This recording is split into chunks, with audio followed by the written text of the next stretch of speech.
Everyone. आज की class में बात करते हैं राजक क्षमा के बारे में। बहुत ही जाना पहचाना टॉपिक है और शायद बहुत सारे लोग पढ़ के बोर भी हो गए होंगे इसको। चलिए एक बार और पढ़ लेते हैं राजक क्षमा के बारे में। तो राजक क्षमा है क्या?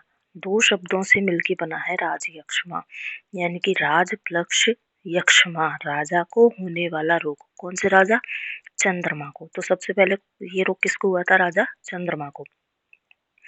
राजा चंद्रमा को होने के कारण इसको कह दिया राजा का रोग, यानी कि सर्वप्रथम नक्षत्र के राजा चंद्रमा को हुआ इसलिए। निरुक्ति क्या है? शोषयति इति शोषा, यानी कि जिसमें शरीर का शोष होता हो। ठीक है। राजक्षमा को क्षय रोग भी कहते हैं। क्यों कहते हैं? क्योंकि इसमें क्या होता है? क्रियाओं का क्षय होता है। एआईपीजीटी में ये क्वेश्चन पूछा जाता है, बहुत सारे लोग लिख के आते हैं। धातु के क्षय होने के कारण इसको धातु का क्षय कहते हैं। धातु का क्षय होने के कारण इसको क्षय रोग कहते हैं, लेकिन वो आंसर गलत है। आंसर क्या जाएगा? राजक्षमा को क्षय रोग क्यों कहा जाता है? क्योंकि शरीर दुर्बल हो जाता है, क्रियाओं का क्षय हो जाता है, इसलिए इसको क्षय रोग कहा जाता है। और शोष क्यों कहा जाता है? क्योंकि धातुओं का क्या हो जाता है? शोष। तो ये दोनों आप नोट कर लीजिएगा, ये एआईपीजीटी में पूछे जाने वाले क्वेश्चन है। अगर सिनोनिम की बात करें, शोष बोलते हैं क्षय, मैंने आपको भी बताया, रोग राट। ठीक है, बहुत सारे रोगों का समूह है, तो रोग राट हो गया, ज्वर भी कहते हैं इसको, दुख भी कहते हैं, यक्षमा कहते हैं, तपेदिक कहते हैं। ये भी आपको याद रखना है। निदान इसके 4 मेन निदान रहते हैं, यानी कि ऐसे भी कह सकते हो कि निदान के भेद पर राजक्षमा 4 प्रकार का होता है, यानी कि 4 मेन निदान होते हैं।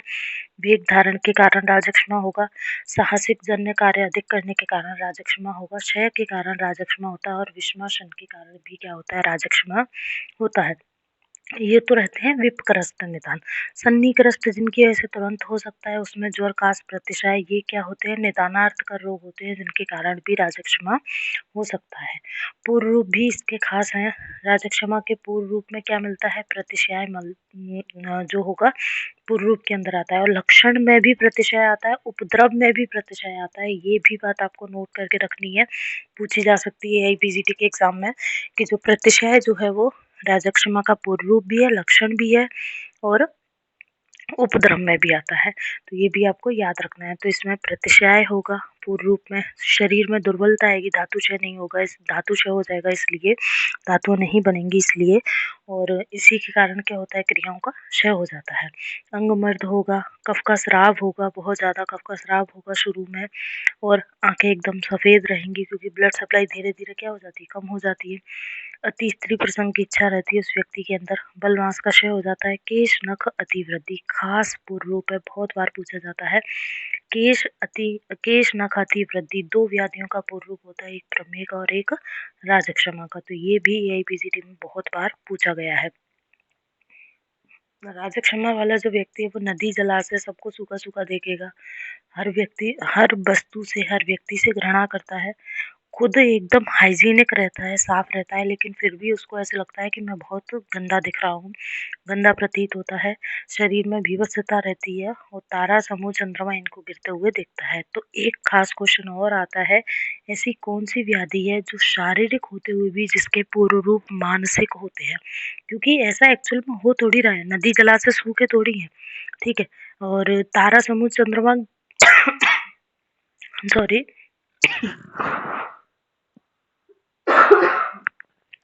तारा समूह चंद्रमा ये एक्चुअल में थोड़ी गिर रहा है, ऐसा उसको आभास हो रहा है। तो ये क्वेश्चन बहुत बार पूछा गया है, ऐसी कौन सी शारीरिक व्याधि है जिसमें मानसिक पूर्व रूप आते हैं? तो मानसिक पूर्व रूप केवल राजक्षमा में आते हैं, ऐसा उसको होता दिखता दिखाई देता है, लेकिन एक्चुअल में ऐसा नहीं होता है। भेद के आधार पर बात करें तो निदान के आधार पर 4 प्रकार का होता है राजक्षमा, लक्षणों के आधार पर 3 प्रकार का, त्रिरूप, षडरूप और एकादश रूप। तीनों ही लक्षण बहुत ज़्यादा इंपॉर्टेंट है, 2 मार्क्स में बहुत बार रिपीट होते हैं। तो पहले हम बात करते हैं त्रिरूप राजक्षमा की, जिसमें आपको 3 लक्षण मेन दिखाई देंगे। अंश पार्श्व में क्या होगा? अभिताप होगा, संताप होगा, जो अंश प्रदेश है वहाँ पे संताप होगा, ठीक है, अभिताप होगा, और जो हाथ पैर हैं उसमें बर्निंग सेंसेशन होगी, और शरीर में क्या रहेगा? ज्वर। तो ये 3 मेन लक्षण जो है वो त्रिरूप राजक्षमा के हैं। खास बात है, याद रखने हैं। अंश पार्श्व, अभितापस्य, संताप, कर्पादय और ज्वर, ये 3 लक्षण। षड्रूप राजक्षमा में यानी कि 6 लक्षण आएंगे। तो ये 6 लक्षण तो आपको दिखाई देंगे ही देंगे, यानी कि कोई भी राजक्षमा उसमें कास तो होगी ही होगी, ज्वर आएगा, पार्श्वशूल होगा, स्वर विकृत होगा, वर्चगत होगा यानी कि अतिसार और अरुचि, ये होता है षड्रूप। एकादश में क्या होगा? कास होगा, संताप होगा, अंशताप होगा और स्वर में विकृति आएगी, ज्वर होगा, पार्श्व और सिर में रुझा होगी, शर्दनम, रक्त और कफ का क्या होगा? वमन होगा, श्वास, वर्चो, गदो, अरुचि। ठीक है, वही जो षड रूप में भी सेम ही लक्षण है, श्वास, वर्चो, गदो, अरुचि, और यहाँ भी वही सेम लक्षण आएगा, लेकिन ये एकादश हो गया वो षड रूप। तो ये लक्षण आपको 2 मार्क्स में याद रखने, अच्छे से ये पूछे जाते हैं एग्जाम में। उसके बाद नेक्स्ट संप्राप्ति की बात करें तो संप्राप्ति में क्या होगा? खास संप्राप्ति है, वाइवा में भी बहुत बार पूछी जाती है। मोस्टली हर जो एक्सटर्नल है वाइवा में ये संप्राप्ति पूछते हैं, तो कोटेशन आपको याद रखना है। स्रोत साम सन निरोधात च रक्त आदीनाम च संशयात धातु ऊष्मणाम च अपचयात राजक्षमा प्रवर्तते। मतलब क्या है कि स्रोतस का अवरोध होने के कारण रक्त आदि धातुओं का जिसमें क्षय होता है, धातु की ऊष्मा ही उनको क्या कर देती है? पचा देती है, यानी कि धातु की ऊष्मा का धातु की जो अग्नि है वो प्रॉपर नहीं रहती है और आगे की जो धातु है उसका निर्माण नहीं होता है, ऐसा रोग है राजक्षमा।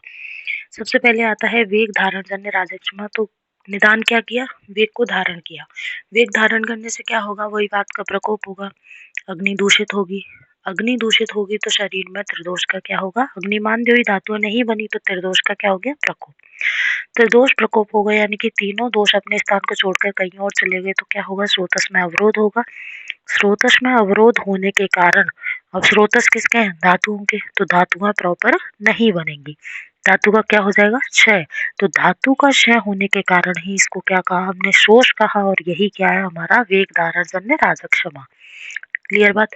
दूसरा आता है साहस जन्य। कोई भी साहसिक कार्य किया, चाहे घोड़े के साथ दौड़ रहे हैं, महानदी में तैर रहे हैं, ऊपर से कूद गया, धनुष खींच रहा है, बलवान से अपने से अत्यधिक बलवान के साथ लड़ रहा है, अत्यधिक अधोगमन, कोई भी ऐसा कार्य जो शरीर के बल से, शरीर का जितना बल है उससे अत्यधिक बल लगा करके किया गया, वो सारे कार्य कौन से होते हैं? साहसिक कार्य। तो कोई भी साहसिक कार्य किया, साहसिक कार्य किया तो सबसे ज्यादा प्रेशर किस पे पड़ेगा? लंग्स पे, क्योंकि रेस्पिरेशन बढ़ जाएगा।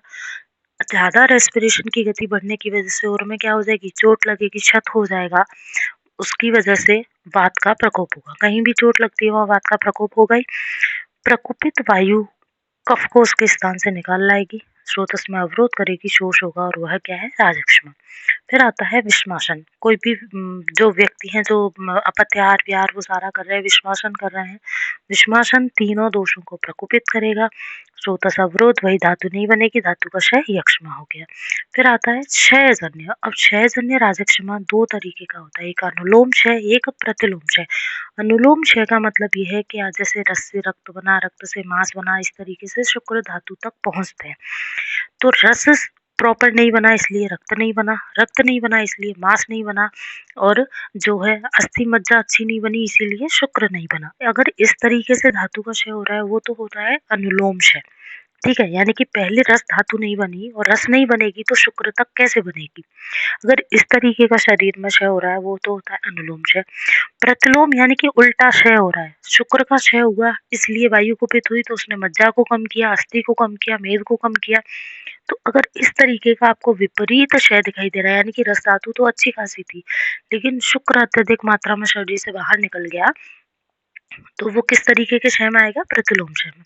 तो अनुलोम क्षय में क्या होता है? ईर्ष्या, भय, शोक आदि निदानों से क्या होता है? रस धातु आहार का ढंग से पाचन नहीं होता है तो रस धातु सही से नहीं बनती है, क्योंकि ईर्ष्या, भय सारे मानसिक भाव है, ये अग्नि को दूषित करेंगे, तो रस धातु सही नहीं बनी, रस का क्या हो गया? क्षय हो गया। अब रस नहीं बना तो आगे की धातुएं यानी कि रस, रक्त, मांस, मेद ये सब अच्छे से नहीं बना, यानी कि धातु पोषण का क्या हो गया? अभाव। धातु नहीं बनी तो यक्षमा रोग हो गया। प्रतिलोम क्षय में क्या हुआ कि अत्यधिक मैथुन किया, जिससे क्या हुआ शुक्र का क्षय बहुत ज़्यादा हो गया शरीर में। शुक्र का क्षय हुआ तो कोई भी चीज़ अगर कोई स्थान को छोड़ कर के जाती है, खाली स्पेस बनता है, तो वहाँ पे क्या आएगी? वायु आएगी।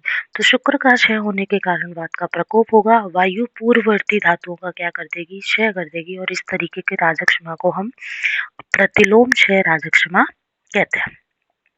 सामान्य संप्राप्ति में निदान का सेवन किया, वही विप्रकृष्ट चारों, वही वेग धारण, क्षय, साहस, विस्मासन और सन्निकृष्ट जो निदान है, जो भी वात का प्रकोपक निदान है, उनका सेवन किया, प्लस उपसर्गी। राजक्षमा जो है वो उपसर्गिक व्याधि यानी कि जो है कम्युनिकेबल डिजीज है, बैक्टीरियल डिजीज है। तो अगर ऐसा कोई उपसर्गिक या कोई इन्फेक्शन अगर होता है तो उसकी वजह से कौन सा रोग होगा? शोष होगा। लक्षण वही आप एकादश रूप वाले ही देख लीजिए।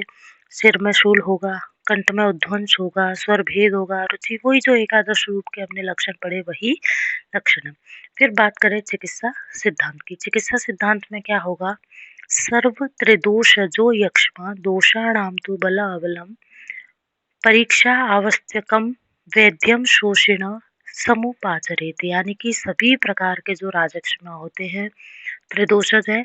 और ये राजक्षमा जो है, क्योंकि देखिए एक चीज मैं आपको बता दूं, कुष्ठ बोले, प्रमेय बोले या राजक्षमा, तीनों त्रिदोषज व्याधि है। लेकिन राजक्षमा कफ प्रधान त्रिदोषज व्याधि है, उसी तरीके से प्रमेय कफ प्रधान त्रिदोषज व्याधि है। और कुष्ठ के लिए कोई कफ कहता है, कोई पित्त कहता है, ठीक है। तो लेकिन खास बात इतनी याद रखनी है कि ये तीनों रोग जो हैं वो तीनों दोषों की प्रधानता की वजह से होता है, यानी कि चाहे कुष्ठ हो, प्रमेय हो, राजक्षमा हो, इन तीनों दोषों के अंदर इन तीनों रोगों के अंदर तीनों ही दोषों का क्या होगा? प्रकोप होगा। तो राजक्षमा में सबसे पहला काम तो आपको क्या करवाना है? निदान परिवर्जन, ठीक है। हाँ, हमारी बात चल रही थी कि जो राजक्षमा है उसमें वो त्रिदोषज है, तो हमें दोष के बल अबल को जान करके, यानी कि किसी में आपको वात प्रधान दिख रहा है तो पहले उसकी चिकित्सा करो, किसी में पित्त है तो कफ है, जो भी दोष प्रबल है पहले उसकी चिकित्सा, उसकी अवस्था के अनुसार आपको चिकित्सा इसमें करनी है। तो ये क्वेश्चन AIPGT में पूछा जाता है। परीक्षा आवश्यक चिकित्सा कौन से रोग में की जाती है? राजक्षमा में। राजक्षमा में क्षय की स्थिति रहती है, शरीर में बल मास सबका क्षय हो रखा है, इसीलिए पहले हमें बल मास की स्थिति को बनाए रखने के लिए सबसे पहले हम रोगी की ब्रह्मांड चिकित्सा कराते हैं, क्योंकि शरीर में बल है ही नहीं। क्यों नहीं है बल? क्योंकि धातु नहीं है, इसीलिए पहले हम उसकी ब्रह्मांड चिकित्सा कराएंगे, मास रस का प्रयोग कराएंगे। सभी राजक्षमा त्रिदोष हैं, दोष के बल अबल का विचार करके अवस्था के अनुसार हमें इसमें चिकित्सा करानी चाहिए। संशोधन में क्या होगा? राजक्षमा में दोष अगर बढ़ गए हैं तो पहले आपको स्नेह स्वेदन कराना है, फिर स्नेह युक्त मृदु वमन। स्नेह का प्रयोग क्यों कर रहे हैं? क्योंकि हमें यहाँ पे वात का प्रकोप नहीं करना है, पहली बात तो। दूसरी बात, उसके शरीर में बल नहीं है, इसीलिए हमें पहले ही स्नेह को साथ में लेके चलना है। और तीक्ष्ण वमन विरेचन आप नहीं करा सकते, क्योंकि शरीर में बल ही नहीं है, संशोधन को झेल ही नहीं पाएगा, इसीलिए हमेशा मृदु वमन कराना है।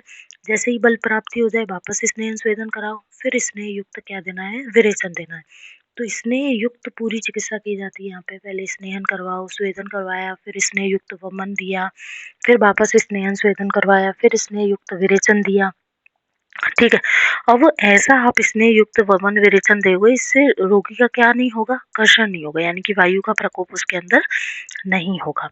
बला मूल और मुलैठी से सिद्ध घृत में सेंध मिला के आपने उसको नस्य दे दिया, अगर स्वर भेद हो रखा है तो। राजक्षमा में स्रोतस अवरोध मेनली होता है, तो उस स्रोतस के अवरोध को हटाने के लिए वहां पे, और अवरोध किसके कारण होता है? हमेशा आम के कारण होता है, तो हमें उस स्रोतस अवरोध को हटाने के लिए दीपन पाचन चिकित्सा करानी पड़ेगी। आचार्य ने राजक्षमा को औपसर्गिक रोग बताया। कम्युनिकेबल डिजीज है, तो रोगी के वस्त्र, आभूषण, पात्र, इनका प्रयोग दूसरे स्वस्थ व्यक्ति को नहीं करना है, क्योंकि कम्युनिकेबल डिजीज है। माइकोबैक्टीरियम ट्यूबरकुलोसिस से होगा, ठीक है। संसमन में जो भी आपने चरक चिकित्सा 8 में देखा वो सारे योग लिख सकते हो आप। शूद्ध शेखर रस है, महालक्ष्मी विलास रस है, श्वास कुठार रस है, राजमृगांक रस है, वटी में संशमनी, एलादिवटी होगी, रोगाधिकारी आता है राजक्षमा का, चित्रकादिवटी दे सकते हो, शिलाजत्वादिवटी बल के लिए दे सकते हो, चूर्ण में शितोपलादि, तालिश आदि किसका जो है रोगाधिकार है? राजक्षमा का। यवानी षाढ़व रोगाधिकार में आ गया। बलादि चूर्ण है, अश्वगंधा चूर्ण है, बल के लिए दे सकते हो। घृत में जीवनत्यादि घृत, सारे जो भी बल्य घृत हैं उन सभी का हमें यहाँ पे क्या कराना पड़ेगा, रोगी की चिकित्सा में प्रयोग कराना पड़ेगा। तो जीवनत्यादि घृत हो गया, दशमूली घृत का प्रयोग करते हैं, ठीक, दशमूल घृत का सॉरी, दुरालवाद्य घृत हो गया, पंचमूली घृत हो गया। ठीक है, तो इन घृतों का यहाँ पे क्या करना है, प्रयोग करना है। अभ्यंग के लिए आप चंदनादि तेल है, लाक्षादि तेल है, ये सारे बल्य तेल होते हैं तो इनका अभ्यंग करा सकते हैं। वासावले, तालिशादीले, खंड कुष्मांडावले, ये सारे क्या होंगे, शरीर में ब्रंघन कराएंगे, बल देने वाले होंगे, तो इनका यूज हम यहाँ पे करा सकते हैं। चिकित्सा पत्र में आप जैसे है स्वर्ण वसंत मालती रस दे दिया, 64 प्रहरी पिपली का प्रयोग विशेषतः राजक्षमा के अंदर कराया जाता है। भोजन के बाद 2-2 एलावटी दे दो, द्राक्षारिष्ट दे दो, और रात्रि में च्यवनप्राश अबले दूध से दे सकते हैं, और रात्रि में आरोग्यवर्धनी वटी भी दूध से दे सकते हैं। अब देख लीजिए, मैंने आपको जितनी भी डिजीज पढ़ाई उसमें सब में जो चिकित्सा पत्र है वहाँ एक ना एक विरेचक चूर्ण होता ही है, इसके अंदर नहीं है, क्योंकि हमें उसका लगातार विरेचन कराना ही नहीं है। व्यवस्था पत्र आप 7 दिन के लिए 15 दिन के लिए बनाओगे तो रोगी का हमें जो है कंटिन्यू विरेचन कराना ही नहीं है, क्योंकि शरीर में बल नहीं है। तो ध्यान रखिएगा, जैसे मैंने आपको पहले पैटर्न सिखाया था कि एक आपको विरेचक चूर्ण लिखना है, तो राजक्षमा में आपको विरेचक चूर्ण नहीं लिखना है, क्योंकि शरीर में बल नहीं है, इसलिए हम उसका लगातार विरेचन नहीं करा सकते। तो जैसे त्रिफला चूर्ण हो गया, पंचसकार चूर्ण हो गया, या एरंडोप्रस्था रीतकी हो गया, इनका योग आपको यहाँ पे नहीं बनाना है। सारी औषधियाँ कौन सी रखनी है, बल्य औषधियों का प्रयोग यहाँ पे आपको कराना पड़ेगा। ठीक है, तो इस तरीके से आप पूरा राजक्षमा का जो है चिकित्सा सिद्धांत है, व्यवस्था पत्र है, पूरा संप्राप्ति से लिख सकते हो। किसी के एग्जाम में यहाँ से कई क्वेश्चन पूछे जा सकते हैं, जैसे 2 मार्क्स में आपसे ये त्रिरूप षडरूप ये वाला पूछा जा सकता है, या कंप्लीट जो राजक्षमा है वो 10 मार्क्स में एग्जाम में आ सकता है। तो डिजीज को थोड़ा ध्यान से पढ़िएगा, और कुछ नहीं समझ में आए तो पूछ लीजिएगा। Thank you.